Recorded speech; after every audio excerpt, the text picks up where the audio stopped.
Rusia akhirnya memasuki resesi ekonomi. Kondisi tersebut merujuk estimasi yang diterbitkan Badan Statistik Nasional Rusia Rosstat Rabu 16 November 2022. Resesi Rusia disebabkan produksi domestik bruto negeri beruang merah turun 4% pada kuartal ketiga tahun ini. Penurunan PDB ini serupa kontraksi 4% pada kuartal kedua akibat sanksi barat yang menghantam ekonomi Rusia, menyusul serangan negeri adidaya tersebut ke Ukraina. Kontraksi didorong oleh penurunan perdagangan grosir sebesar 22,6% dan penurunan perdagangan retail sebanyak 9,1%. Sisi baiknya, sektor konstruksi Rusia tumbuh 6,7% dan pertanian tumbuh 6,2%.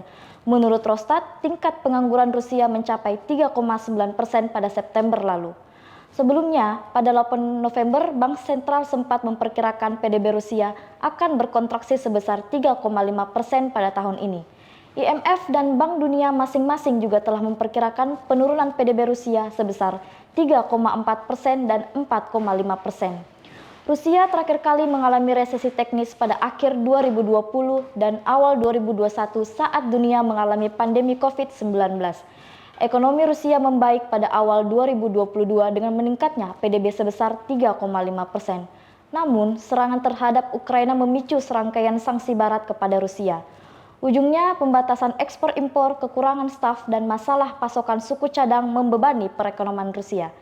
Setelah Rusia terkena sanksi barat, bank secara drastis menaikkan suku bunga acuan dari 9,5% menjadi 20% dalam upaya untuk melawan inflasi dan menopang rubel.